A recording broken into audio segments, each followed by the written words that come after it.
Sreenarayana Guru open university second semester MA sociology ക്ലാസ്സിലേക്ക് ഏവർക്കും സ്വാഗതം.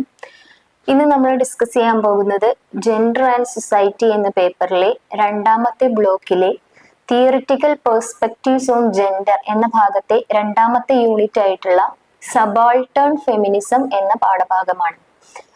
ഈ സബാൾട്ടേൺ ഫെമിനിസം എന്ന ഒരു പദം ആദ്യമായിട്ട് ഉപയോഗിച്ചത് പ്രശസ്തനായ പാശ്ചാത്യ മാർക്സിസ്റ്റ് ആയിട്ടുള്ള ആന്റോണിയോ ഗ്രാംഷിയാണ്. സബാൾട്ടേൺ ഫെമിനിസം എന്നതുകൊണ്ട് ഉദ്ദേശിക്കുന്നത് സമൂഹത്തിലെ വഞ്ചിതരും ശബ്ദമില്ലാതിരിക്കുന്നതുമായ സ്ത്രീകളുടെ അനുഭവങ്ങൾക്കും അവരുടേതായ ദൃഷ്ടികോണിനും പ്രാധാന്യം നൽകുന്ന ഒരു പെൺ സമത്വ ചിന്താഗതിയാണ്.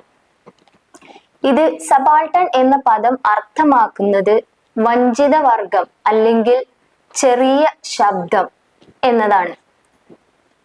സാമൂഹ്യ സാമ്പത്തിക നില, ജാതി, വംശം, അതുപോലെ തന്നെ ലൈംഗിക ആഭിമുഖ്യം മുതലായവുമായി ബന്ധപ്പെട്ട് സ്ത്രീകളെ താഴ്ന്ന പദവി അല്ലെങ്കിൽ ഐഡന്റിറ്റി ചർച്ച ചെയ്യുക തുടങ്ങിയ മേഖലകളിലൊക്കെ ആണ് ഈ ഫെമിനിസ്റ്റ് സബാൾട്ടേണിസം എന്നത് കൊണ്ട് ഉദ്ദേശിക്കുന്നത്. ഇത് ഏറ്റവും വലിയൊരു അവിഭാജ്യ ഘടകം തന്നെയാണെന്ന് നമുക്ക് പറയാനായിട്ട് സാധിക്കും. അതുപോലെ തന്നെ ഫെമിനിസത്തിന്റെ വിമോചന ശക്തിയായിട്ട് പ്രചരിക്കുന്ന പ്രധാനപ്പെട്ട രണ്ട് ചിന്താഗതികളാണ് സബാൾട്ടേൺ ഫെമിനിസവും അതുപോലെ തന്നെ ബ്ലാക്ക് ഫെമിനിസവും.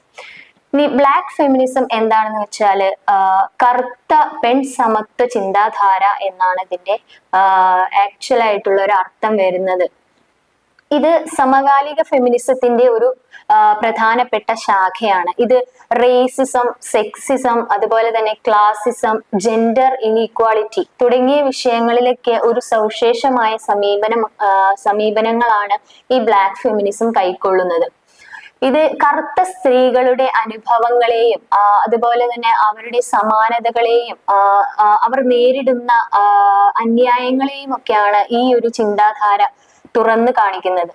1851 ഒഹായോയിൽ നടന്ന വനിതാ കൺവെൻഷനിൽ പ്രശസ്ത ആഫ്രിക്കൻ അമേരിക്കൻ ആക്ടിവിസ്റ്റും ഫെമിനിസ്റ്റുമായിട്ടുള്ള സജേണർ ട്രൂത്ത് തന്റെ പ്രസംഗമായിട്ടുള്ള ഞാൻ ഒരു സ്ത്രീ അല്ലേ ആൻഡ് ഐ എ വുമൺ എന്നതിൽ പറയുന്നത് കറുത്ത സ്ത്രീകൾ അടിമത്വത്തെയും അടിച്ചമർത്തലിനെയും അഭിമുഖീകരിക്കുന്ന വ്യത്യസ്തമായ വഴികളെ കുറിച്ചാണ്.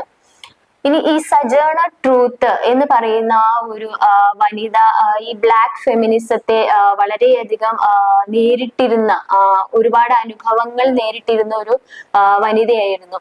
അതായത് ഈ 19-ാം നൂറ്റാണ്ടില് ഉന്മൂലനം, സംയമനം, പൗരാവകാശങ്ങൾ, സ്ത്രീകളുടെ അവകാശങ്ങൾ എന്നിവയുടെ മുൻകാല അടിമയായിരുന്നു ഈ പറഞ്ഞ സജേണർ ട്രൂത്ത് എന്ന് പറയുന്ന വനിത. ഇവർ ആഭ്യന്തര യുദ്ധത്തിനുള്ള അവളുടെ സംഭാവനകൾ ഒക്കെ 1864 പ്രസിഡന്റ് ആയിട്ടിരുന്ന എബ്രഹാം ലിങ്കണുമായിട്ടുള്ള കൂടിക്കാഴ്ചയിൽ അവളെ വിജയിപ്പിച്ചു എന്നാണ് പറയുന്നത്. അതുപോലെ തന്നെ ക്രൂരമായിട്ടുള്ള ഒരുപാട് ശിക്ഷകള്, കഠിനമായിട്ടുള്ള ശാരീരിക അധ്വാനങ്ങള്, അതുപോലെ തന്നെ ഒരുപാട് തവണ ഈ അന്നത്തെ യജമാനന്മാരൊക്കെ വിറ്റിട്ടും ഒക്കെ പൈസ ഉണ്ടാക്കുന്ന അത്തരത്തിലൊക്കെ ഒരുപാട് കാര്യങ്ങളൊക്കെ സഹിച്ചും ക്ഷമിച്ചും ഉയർന്നു വന്ന ഒരു വനിതയായിരുന്നു ഈ പറയുന്ന സജേണർ ട്രൂത്ത്. അതുപോലെ തന്നെ അവളുടെ കൗമാരപ്രായത്തില് അവൾ മറ്റൊരു അടിമയെയാണ് വിവാഹം ചെയ്തിരുന്നത്. അതിൽ അവർക്ക് 5 കുട്ടികളുമാണ് ഉണ്ടായിരുന്നത്. അതുപോലെ തന്നെ ട്രൂത്ത് തന്റെ ഒരു യാത്രാ വിവരണമായിട്ടുള്ള അല്ലെങ്കിൽ ഒരു യാത്രാ പ്രസംഗകനായിട്ടുള്ള ജോലി ചെയ്യുന്നതിനിടെ ഫ്രെഡറിക് ഡഗ്ലസിനെയും അതുപോലെ തന്നെ വില്യം ലോയിഡ് ഗാരിസനെയും കണ്ടുമുട്ടുകയും ഈ ഗാരിസന്റെ അടിമത്ത വിരുദ്ധ സംഘം, അതായത് അടിമത്തത്തിന്റെ അനന്തരഫലങ്ങളെ കുറിച്ചൊക്കെ സംസാരിക്കാനൊക്കെ പ്രേരിപ്പിക്കുകയൊക്കെ ചെയ്തു. ശേഷം അവള് 1850 ഒലീവ് ഗിൽബർട്ട് തന്റെ ആത്മകഥയായിട്ടുള്ള ദി നറേറ്റീവ് ഓഫ് സജേണർ ട്രൂത്ത് എന്ന ആ ഒരു പുസ്തകം നൽകുകയും അതിന്റെ ആ പ്രസിദ്ധീകരണത്തിന് ഈ പറഞ്ഞ ഒലിവർ ഗിൽബർട്ട് സഹായിക്കുകയൊക്കെ ചെയ്തു. ഇങ്ങനെ ഈ പുസ്തകത്തിന്റെ പ്രകാശനവും കാര്യങ്ങളും ഒരുപാട് നമ്മുടെ അത്തരത്തിൽ ആ ഒരു എറയിൽ അല്ലെങ്കിൽ ആ ഒരു പീരീഡില് ഈ ഒരു പുസ്തകം വളരെയധികം പിന്തുണയ്ക്കുകയും അതിൽ നിന്നും കിട്ടുന്ന വരുമാനത്തിലൂടെയൊക്കെ ആയിരുന്നു പിന്നീട് ഈ സജേണ ട്രൂത്ത് എന്ന് പറയുന്ന വനിത ജീവിച്ചു പോന്നിരുന്നത് എന്നാണ് പറഞ്ഞിരുന്നത്. അതുപോലെ തന്നെ ഇവർ സംയമനത്തിന് വേണ്ടി വാദിക്കുന്നവരും അതുപോലെ സ്ത്രീകളുടെ അവകാശ പ്രവർത്തകരായിട്ടും ഉണ്ടായിരുന്നുള്ള Susan B Antony, Elizabeth കാഡി Stanton എന്നിവരുമായിട്ട് പരിചയപ്പെടുകയും തൽക്ഷണം അവൾ തുടങ്ങിയ എല്ലാ മേഖലകളിലും വിജയിക്കുകയും ചെയ്തു എന്നാണ് പറയുന്നത്. അപ്പൊ ഈ ബ്ലാക്ക് ഫെമിനിസത്തിന്റെ പ്രധാനപ്പെട്ട ഒരു ഉദാഹരണമായിട്ട് നമുക്ക് എടുത്തു കാണിക്കാൻ പറ്റുന്ന ഒരു വ്യക്തിത്വമാണ് സജേണ ട്രൂത്ത് എന്ന് പറയുന്ന വനിത. ഇനി കറുത്ത സ്ത്രീകളെ അഭിമുഖീകരിക്കുന്ന പ്രശ്നങ്ങളും അതുപോലെ അവരുടെ സാമൂഹിക പ്രശ്നങ്ങളിലും അസമത്വങ്ങളിലും ഒക്കെ പുതിയ കാഴ്ചപ്പാടുകൾ സൃഷ്ടിക്കുന്ന ശാക്തീകരണത്തിന്റെ രീതിയാണ് ഈ പറയുന്ന ബ്ലാക്ക് ഫെമിനിസം എന്നത്.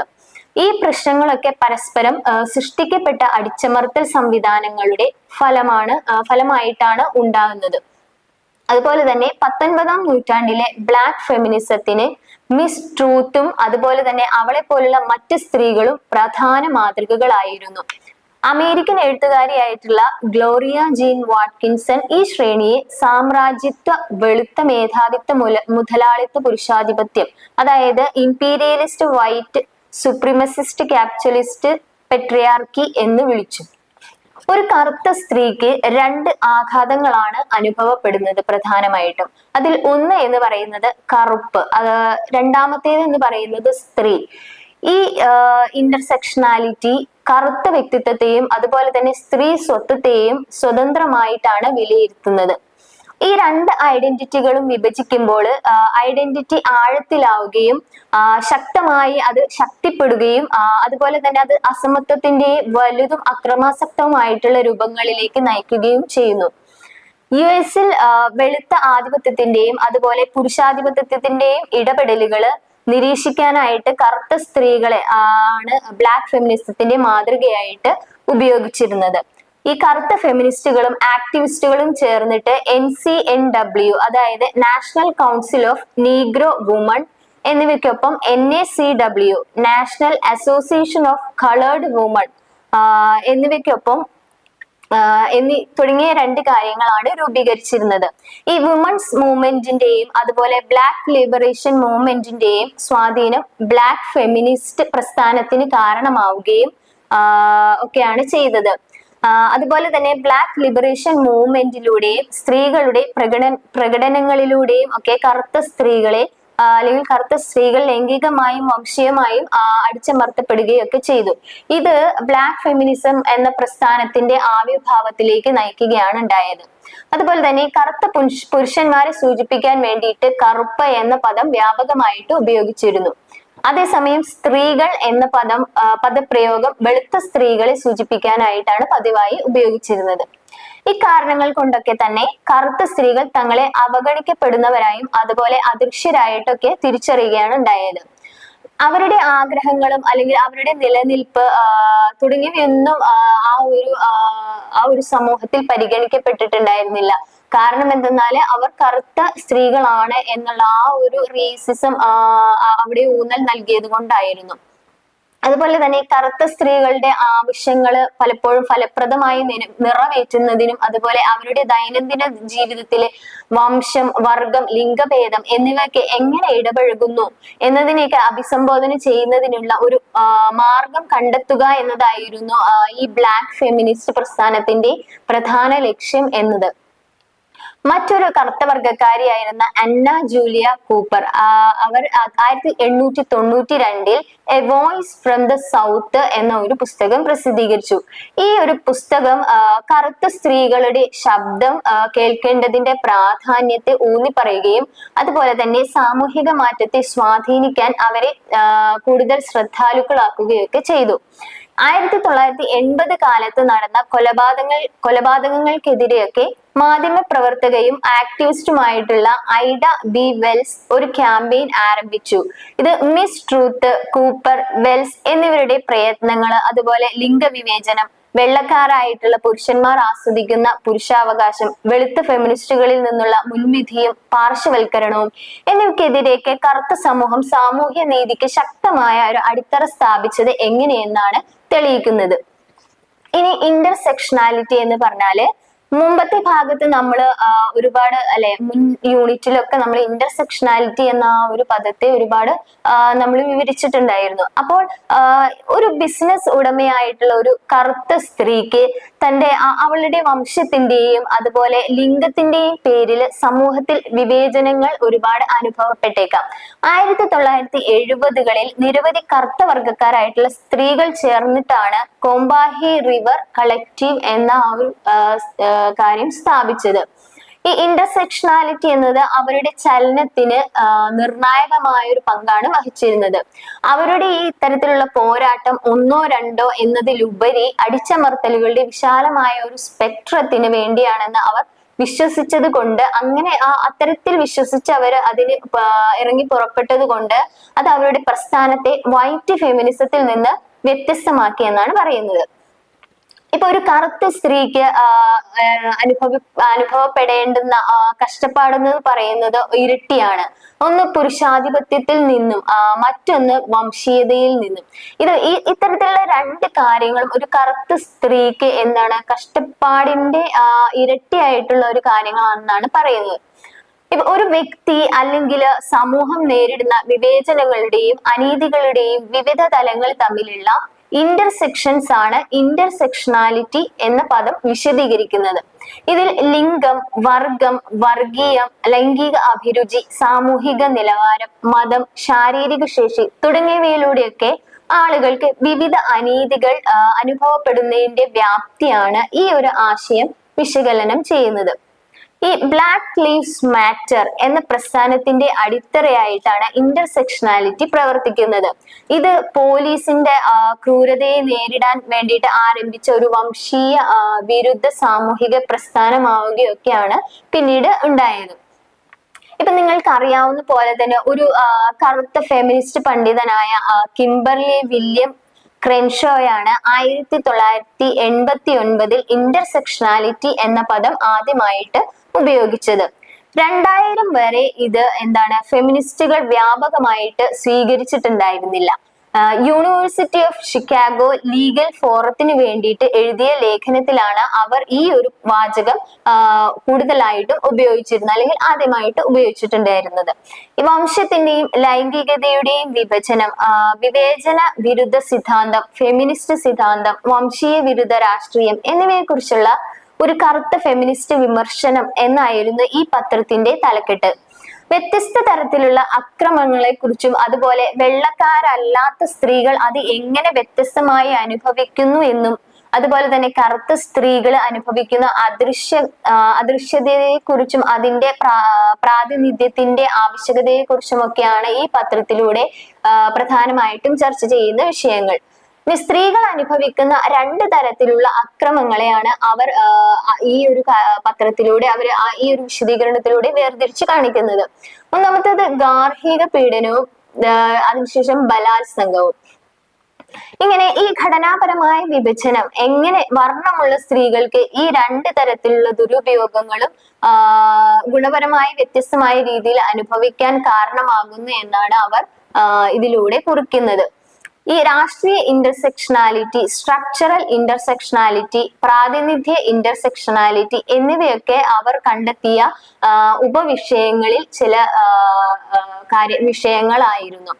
ഇനി ഈ വുമണിസ്റ്റ് എന്ന് പറഞ്ഞു കഴിഞ്ഞാല് ബ്ലാക്ക് ഫെമിനിസ്റ്റ് എന്നതിന്റെ നിരവധി നിർവചനങ്ങൾ ഉണ്ട് അല്ലെ. ബ്ലാക്ക് ഫെമിനിസത്തിന് ഒരുപാട് നിരവധി നിർവചനങ്ങൾ ഉണ്ട്. ഇവയിൽ ആലീസ് വോക്കർ വാഗ്ദാനം ചെയ്തിട്ടുള്ള നിർവചനവും കോമ്പാഹി റിവർ കളക്റ്റീവ് എന്ന സംഘടനയുടെ അവകാശവാദവും ഏറ്റവും അറിയപ്പെടുന്നതും ശ്രദ്ധേയമായിട്ടുള്ള ഒരു കാര്യമാണ്. അപ്പൊ ഈ ബ്ലാക്ക് ഫെമിനിസ്റ്റ് പ്രസ്ഥാനത്തെ സൂചിപ്പിക്കാൻ വേണ്ടി 1980 ആലീസ് വോക്കർ വുമണിസ്റ്റ് എന്ന പദം സൃഷ്ടിച്ചു. അപ്പൊ ഈ വുമണിസ്റ്റ് എന്ന പദം ആദ്യമായിട്ട് കൊണ്ടുവന്നത് ആരായിരുന്നു? ആലീസ് വോക്കർ ആണ്. ഇത് സവിശേഷമായി കറുത്ത സ്ത്രീകളുടെ ജീവിതാനുഭവങ്ങള്, സമരങ്ങള്, സാംസ്കാരിക പാരമ്പര്യങ്ങൾ എന്നിവയിൽ നിന്നൊക്കെ വികസിച്ച ആശയങ്ങളാണ് കൂടുതലായിട്ടും ഇതിൽ ഉൾക്കൊള്ളുന്നത്. ഈ വുമണിസം ഫെമിനിസത്തിന്റെ ശാഖയായി കണക്കാക്കപ്പെടുന്നുണ്ടെങ്കിലും ഇത് കൂടുതൽ വ്യത്യസ്തമായ അടിത്തറയും ദർശനവുമാണ് കൈമുതൽ വെക്കുന്നത്. ഈ കറുത്ത വർഗക്കാരായ സ്ത്രീകൾ സാഹിത്യത്തിലൂടെ ആയിരുന്നു തങ്ങളുടെ സന്ദേശങ്ങളൊക്കെ അറിയിച്ചു കൊണ്ടിരുന്നത്. നമ്മൾ കഴിഞ്ഞ കുറച്ചു മുന്നേ നമ്മൾ ഒരു വനിതയെ കുറിച്ച് പറഞ്ഞു, സജേണ ട്രൂത്ത്. അവർ തന്റെ ആത്മകഥയിലൂടെയൊക്കെയാണ് തന്റെ അനുഭവങ്ങളെയൊക്കെ ലോകത്തോട് അറിയിച്ചിരുന്നത് എന്ന് പറഞ്ഞു. അപ്പം കൂടുതലായിട്ടും കറുത്ത വർഗക്കാരായ സ്ത്രീകൾ എങ്ങനെയായിരുന്നു, അവരുടെ സാഹിത്യത്തിലൂടെ ആയിരുന്നു തങ്ങളുടെ സന്ദേശങ്ങളൊക്കെ മറ്റുള്ളവരോട് അറിയിച്ചിട്ടുണ്ടായിരുന്നത്. അതായത് ഈ കറുത്ത സ്ത്രീകൾ എന്ന നിലയിൽ അവർക്ക് നേരിടേണ്ടി വരുന്ന സങ്കീർണമായ സാമൂഹിക വെല്ലുവിളികളെയൊക്കെ വിശകലനം ചെയ്യാൻ അവർ പുസ്തകങ്ങളൊക്കെ കൂടുതലായിട്ടും എഴുതി. അതുപോലെ തന്നെ അടിമത്തത്തിന്റെ ദുരവസ്ഥയെക്കുറിച്ചും അവർ അനുഭവിച്ച അവ്യക്തമായിട്ടുള്ള യാതനകളും അനീതികളും ഒക്കെയാണ് അവർ അതിലൂടെ വിവരിച്ചിട്ടുണ്ടായിരുന്നത്. അവർ സഹിക്കുന്ന അനീതിക്ക് വെളുത്തവരും കറുത്തവരുമായ പുരുഷന്മാരാണ് ഈ പറയുന്ന അവരുടെ ആ വിവരണങ്ങളിലൊക്കെ കൂടുതലായിട്ട് ഉത്തരവാദികളായിട്ട് കാണിച്ചിട്ടുണ്ടായിരുന്നത്. ഇനി നെക്സ്റ്റ് നോക്കുകയാണെങ്കിൽ ലിംഗവിവേചനം, വംശീയത, വർഗ അടിച്ചമർത്തൽ, അതായത് sexism, racism and class oppression എന്താണെന്നുള്ളതാണ്. സമൂഹത്തിലെ ലിംഗവിവേചനം നേരിടാൻ കറുത്ത സ്ത്രീകളാണ് ഈ ഒരു പ്രസ്ഥാനം ആരംഭിച്ചത്. കറുത്തവർ അല്ലെങ്കിൽ കറുത്ത പുരുഷന്മാരെയും സ്ത്രീകൾ എന്നത് വെളുത്ത സ്ത്രീകളെയും സൂചിപ്പിക്കുന്ന തരത്തിലായിരുന്നു ഈ വംശീയ വേർതിരിവ് ഉച്ചരിക്കപ്പെട്ടിരുന്നത്. ഈ ക്രൂരമായിട്ടുള്ള വംശീയ വിവേചനം കാരണം വംശീയത അവസാനിപ്പിക്കുക എന്ന ലക്ഷ്യത്തോടെയാണ് ഈ ബ്ലാക്ക് ഫെമിനിസ്റ്റ് പ്രസ്ഥാനം അവിടെ പിറവിയെടുത്തത്.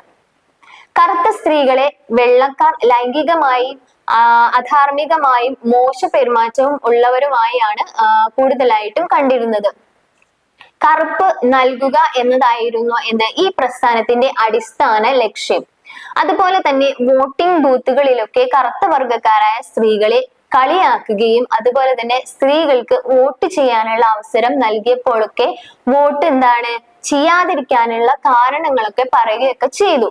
ഇനി നെക്സ്റ്റ് വരുമ്പോൾ ബ്ലാക്ക് ഫെമിനിസം ഐഡന്റിറ്റി പൊളിറ്റിക്സിൽ എങ്ങനെയായിരുന്നു എന്നതാണ്. ബ്ലാക്ക് ഫെമിനിസം ആഫ്രോ അമേരിക്കൻ സ്ത്രീകളുടെ അനുഭവങ്ങളും അതുപോലെ അവരുടെ സമരങ്ങളും സമൂഹത്തിൽ അവർ നേരിടുന്ന പ്രത്യേക വെല്ലുവിളികളുമാണ് അടയാളപ്പെടുത്തിയിരുന്നത്. ഇത് 1970-കളിൽ ഉത്ഭവിച്ച ഒരു പ്രസ്ഥാനമാണ്. അതായത് ബ്ലാക്ക് ഫെമിനിസ്റ്റ് ഐഡന്റിറ്റി പൊളിറ്റിക്സ് എന്നത് 1970-കളിൽ ആരംഭിച്ച ഒരു പ്രസ്ഥാനമാണ്. പ്രത്യേകിച്ച് കോമ്പാഹി റിവർ കളക്റ്റീവ് പോലുള്ള ഗ്രൂപ്പുകളിലെ പ്രവർത്തനങ്ങളിൽ നിന്ന് ആണ് ഇത്തരത്തിലുള്ള പ്രസ്ഥാനങ്ങളൊക്കെ ശക്തി പ്രാപിച്ചത്. അതുപോലെ തന്നെ ഐഡന്റിറ്റി പൊളിറ്റിക്സ് എന്നത് വ്യക്തികളുടെ വ്യക്തിത്വം, അതുപോലെ വർഗം, ലിംഗം, സമുദായം, ലിംഗഭേദം തുടങ്ങിയ പ്രത്യേക ഭൗതികതകളെ അടിസ്ഥാനമാക്കിയിട്ട് അവരുടെ അവകാശങ്ങൾക്കായുള്ള പോരാട്ടം ആവിഷ്കരിക്കുന്നതിനാണ് ഐഡന്റിറ്റി പൊളിറ്റിക്സ് എന്നുകൊണ്ട് ഉദ്ദേശിക്കുന്നത്. നെക്സ്റ്റ് നോക്കുകയാണെങ്കിൽ ദളിത് ഫെമിനിസം എന്താണ്? ദളിത് ഫെമിനിസം എന്നത് ദളിത് സമുദായത്തിലെ സ്ത്രീകൾ നേരിടുന്ന കുറ്റവാളിത്തം, അടിച്ചമർത്തൽ, ലിംഗവിവേചനം, വർഗീയമായ അനീതി എന്നിവയൊക്കെ തുറന്ന് ചോദ്യം ചെയ്യുന്ന ഒരു സാമൂഹിക രാഷ്ട്രീയ പ്രസ്ഥാനമാണ് ദളിത് ഫെമിനിസം എന്നത്. ഇതിന്റെ പ്രധാനപ്പെട്ട ലക്ഷ്യം എന്നത് ദളിത് സ്ത്രീകൾ അനുഭവിക്കുന്ന ഇരട്ട അടിച്ചമർത്തലുകൾ, അതായത് വർഗമൂലവും ലിംഗപരവുമായിട്ടുള്ള ഇരട്ട അടിച്ചമർത്തലുകൾ അവസാനിപ്പിക്കുക, അതുപോലെ തന്നെ സാമൂഹിക വ്യവസ്ഥയിൽ നിന്ന് പുറത്താക്കപ്പെട്ട നിലയിൽ നിൽക്കുന്ന ദളിത് സ്ത്രീകൾക്ക് ശബ്ദവും സ്വാതന്ത്ര്യവും നൽകുക, വ്യത്യസ്ത അനുഭവങ്ങൾ പ്രതിനിധീകരിക്കാനുള്ള അവകാശങ്ങൾ നൽകുക തുടങ്ങിയവയാണ് ഇതിന്റെ പ്രധാനപ്പെട്ട ലക്ഷ്യം എന്നത്. ഇനി ദളിത് സമുദായങ്ങൾ സാമ്പത്തികമായിട്ട് ദരിദ്രരും അതുപോലെ വിദ്യാഭ്യാസമില്ലാത്തവരും സാമൂഹികമായി പാർശ്വവൽക്കരിക്കപ്പെട്ടവരൊക്കെ ആയിരുന്നു. ദളിത് ഫെമിനിസം എന്നത് ലിംഗത്തിന്റെയും ജാതിയുടെയും അടിസ്ഥാനത്തില് ദളിത് സ്ത്രീകളുടെ തുല്യ അവകാശങ്ങൾക്കായി ആണ് ഈ ദളിത് ഫെമിനിസം എന്നത് നിലകൊണ്ടത്. ഈ ദളിത് ഫെമിനിസ്റ്റുകളുടെ രാഷ്ട്രീയപരമായിട്ടുള്ള പങ്കാളിത്തം അവരുടെ വിമോചനത്തിന് വളരെ നിർണായകമായ ഒരു പങ്കാണ് വഹിച്ചിരുന്നത്. ഇത് ഉറപ്പാക്കാൻ വേണ്ടിയിട്ട് ഇന്ത്യയിൽ എന്താണ് BR അംബേദ്കർ ആണ് കൂടുതലായിട്ടും ഇതിനു വേണ്ടിയിട്ടുള്ള മുൻകൈകൾ എടുത്തത് എന്നാണ് പറയപ്പെടുന്നത്. ഇന്ത്യൻ പാകിസ്ഥാൻ ഭരണഘടനകളൊക്കെ അനുസരിച്ച് ദളിതുകളെ എന്താണ് പട്ടികജാതികളായിട്ടാണ് വേർതിരിച്ചിരുന്നത്. ഇതിന്റെ സ്ഥിതി വിവര കണക്കുകൾ അനുസരിച്ചിട്ട് ലോക ജനസംഖ്യയുടെ 2% ദളിത് സ്ത്രീകൾ ഉള്ളത് എന്നാണ് ഈ കണക്കിൽ പറയപ്പെടുന്നത്. ഇതുപോലെ തന്നെ 18 അല്ലെങ്കിൽ 19-ാം നൂറ്റാണ്ടുകളിലൊക്കെ ദളിത് സ്ത്രീകൾക്കെതിരായിട്ടുള്ള അതിക്രമങ്ങളൊക്കെ വളരെയധികം കൂടുതലായിട്ട് നിന്നിരുന്ന കാലഘട്ടമായിരുന്നു. ഇവിടെ ദേവദാസി സമ്പ്രദായം അല്ലെങ്കിൽ നിർബന്ധിത വേശ്യാവൃത്തി ചില പ്രദേശങ്ങളിൽ ദളിത് സ്ത്രീകൾക്കായിട്ട് അവരുടെ പ്രത്യേകമായി സംവരണം ചെയ്യപ്പെട്ട കാര്യങ്ങളൊക്കെ ഉണ്ടായിരുന്നു. ഈ ദളിത് സ്ത്രീകൾക്ക് അവരുടെ അവകാശങ്ങളെ കുറിച്ച് എന്താണ് തീർത്തും ഒരു അറിവില്ലാത്ത ആളുകളായിരുന്നു. കാരണം എന്താണ്, അവർ നമ്മൾ ആദ്യമേ തന്നെ പറഞ്ഞു, ദളിത് സ്ത്രീകൾ എന്ന് പറയുമ്പോൾ അവരെന്താണ് വിദ്യാഭ്യാസപരമായിട്ടോ അല്ലെങ്കിൽ മറ്റു തരത്തിലൊന്നും ഒരു കഴിവും ഇല്ലാത്ത തരത്തിലുള്ള ആളുകളായിരുന്നു. അത്തരം ഒരു ഇൻഫർമേഷൻസുകളൊന്നും അറിയുന്ന ആളുകളായിരുന്നില്ല. അപ്പൊ അതുകൊണ്ട് തന്നെ ഇത്തരത്തില് ഈ ദളിത് സ്ത്രീകൾക്ക് അവരുടെ അവകാശങ്ങളെ കുറിച്ചൊന്നും എന്തായിരുന്നു പ്രധാനമായിട്ടും അറിവുകളൊന്നും ഇല്ലായിരുന്നു. മറിച്ച് അവരുടെ അവകാശങ്ങളെ കുറിച്ച് എന്താണ് അത്തരത്തിൽ അന്നത്തെ ആളുകൾ എന്താണ് അറിയിച്ചിരുന്നുമില്ല എന്നാണ് പറയുന്നത്. ദളിത് സ്ത്രീകൾക്കെതിരായിട്ടുള്ള ലൈംഗിക അതിക്രമം അടിച്ചമർത്തലിന്റെ സ്ഥിരവും പതിവുള്ളതുമായ ഒരു പ്രതിഭാസമാണ് എന്നാണ് കിരൺ കുമാർ ബോഡയും അതുപോലെ ശിവ നാഗയ്യ ബൊല്ലഡയും അഭിപ്രായപ്പെട്ടിരുന്നത്. ഈ ചുരുക്കത്തിൽ പറയുകയാണെങ്കിൽ ദളിത് ഫെമിനിസം അല്ലെങ്കിൽ എന്ന് പറഞ്ഞു കഴിഞ്ഞാല് ഇന്ത്യൻ സമൂഹത്തിലെ ഏറ്റവും അടിത്തട്ടിലുള്ള സ്ത്രീകളുടെ പ്രസ്ഥാനം മാത്രമല്ല, മറിച്ച് എന്താണ് ഒരു സാംസ്കാരിക വിപ്ലവത്തിന് വേദിയൊരുക്കുന്ന മാർഗരേഖ കൂടിയാണ് എന്നാണ് നമുക്ക് ഈ ഒരു ദളിത് ഫെമിനിസത്തെ കുറിച്ച് ചുരുക്കി പറയുകയാണെങ്കിൽ നമുക്ക് പറയാനായിട്ട് സാധിക്കുന്നത്. ഇനി ഈ ദളിത് സ്ത്രീകൾക്ക് ഒരുപാട് അത്തരത്തിൽ പ്രസ്ഥാനങ്ങളൊക്കെ ഉണ്ടായേക്കാം അല്ലെ. അപ്പൊ ഈ ദളിത് സ്ത്രീ പ്രസ്ഥാനങ്ങൾ ഏതൊക്കെയാണെന്ന് നമുക്ക് നോക്കാം. ദളിത് വിഭാഗത്തിന്റെ അവകാശങ്ങള് സംരക്ഷിക്കുന്നതിനും അവരുടെ സമഗ്ര വികസനത്തിനായിട്ട് പ്രവർത്തിക്കുന്ന വിവിധ സംഘടനകളും അതുപോലെ തന്നെ പ്രസ്ഥാനങ്ങളും ഈ ദളിത് പ്രസ്ഥാനങ്ങളിൽ ഉൾപ്പെടുന്നു എന്നതാണ്. അതായത് ദളിത് സ്ത്രീ പ്രസ്ഥാനങ്ങൾ പ്രധാനമായിട്ടും എന്താണ് സ്ത്രീകളുടെ അവകാശങ്ങളെ സംരക്ഷിക്കുന്നതിനും അതുപോലെ തന്നെ അവരുടെ സമഗ്ര വികസനത്തിനുമായിട്ട് പ്രവർത്തിച്ചു വരുന്ന വിവിധ സംഘടനകളെയൊക്കെയാണ് എന്താണ് ഈ ദളിത് പ്രസ്ഥാനങ്ങളിൽ ഉൾപ്പെടുന്നത് എന്നാണ് പറയുന്നത്. ഈ പ്രസ്ഥാനങ്ങൾ എന്താണ് പലപ്പോഴും ദളിത് സ്ത്രീകളെ ബാധിക്കുന്ന പ്രത്യേക തരമായ പ്രശ്നങ്ങളെയൊക്കെയാണ് അഭിസംബോധന ചെയ്തിരുന്നത്.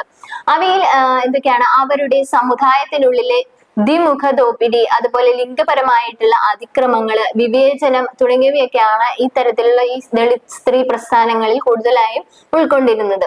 ഈ പ്രസ്ഥാനങ്ങൾ പലപ്പോഴും ദളിത് സ്ത്രീകളെ ശാക്തീകരിക്കുന്നതിനും അവരുടെ ശബ്ദങ്ങൾ വർദ്ധിപ്പിക്കുന്നതിനും വിദ്യാഭ്യാസം, അവകാശബോധ്യദായകം, സാമൂഹിക സംരംഭങ്ങൾ എന്നിവയിലൂടെയൊക്കെയാണ് പ്രവർത്തിച്ചിരുന്നത്. കാരണം ഈ പ്രസ്ഥാനം എന്താണ് ഇത്തരത്തിലുള്ള എല്ലാ കാര്യങ്ങളിലും ദളിത് സ്ത്രീകളെ കൂടുതൽ ശാക്തീകരിക്കുക, അതുപോലെ അവരുടെ ശബ്ദത്തെ പുറത്തു കൊണ്ടുവരിക തുടങ്ങിയ കാര്യങ്ങൾക്കൊക്കെ വേണ്ടിയിട്ടായിരുന്നു ഈ ദളിത് സ്ത്രീ പ്രസ്ഥാനങ്ങൾ കൂടുതലും ആയിട്ടും നിലകൊണ്ടിരുന്നത്.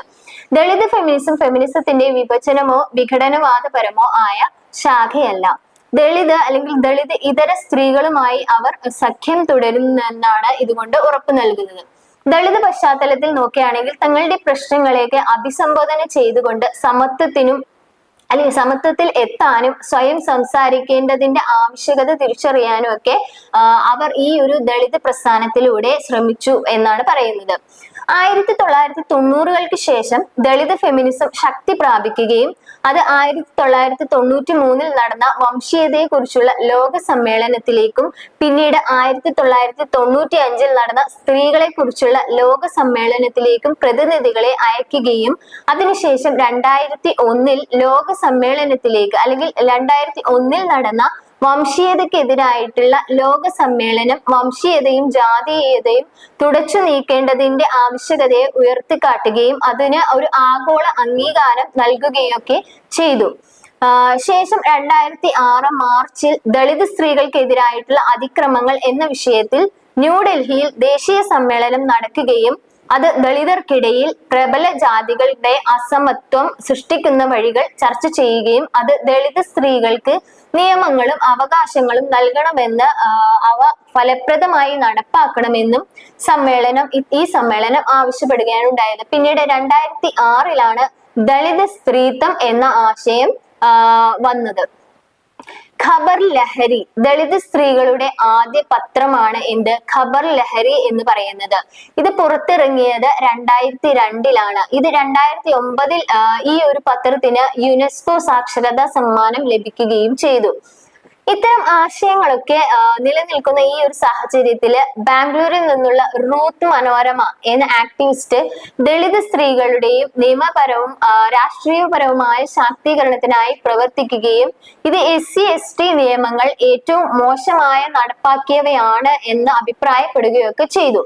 ഇത് ദളിത് വിഭാഗത്തിൽ നിന്നും പ്രത്യേകിച്ച് സ്ത്രീകളിൽ നിന്നൊക്കെ പരാതി ഉയരുന്ന സമയത്ത് അവിടുത്തെ പോലീസും സർക്കാരും ആവശ്യമായ നടപടികൾ ഒന്നും സ്വീകരിക്കാതെ ആവുകയും അതിനുശേഷം UN വെച്ചിട്ട് അഖിലേന്ത്യാ Dalit Mahila Adhikar Manch AIDMAM Kranti Jyoti Savitribai Phule women's studies സെന്ററും ചേർന്നിട്ട് 2017 ദളിത് വിമൻസ് സ്പീക്ക് ഔട്ട് എന്ന പേരില് ഒരു സമ്മേളനം നടത്തുകയും അതില് ഏകദേശം 450ഓളം പ്രതിനിധികൾ പങ്കെടുക്കുകയും ചെയ്തു. ഇത് 2018 സ്ത്രീകൾക്കെതിരായ ജാതി അടിസ്ഥാനത്തിലുള്ള അതിക്രമങ്ങളെ കുറിച്ചുള്ള ആദ്യ റിപ്പോർട്ട് ആയിരുന്നു എന്നാണ് അറിയപ്പെടുന്നത്. നേപ്പാള്, അതുപോലെ പാകിസ്ഥാൻ തുടങ്ങിയ രാജ്യങ്ങളും ഇന്ത്യയിലെ പോലെ തന്നെ ദളിതരുടെ പ്രശ്നങ്ങൾക്ക് സാക്ഷ്യം വഹിച്ച 2 പ്രധാനപ്പെട്ട രാജ്യങ്ങളായിരുന്നു.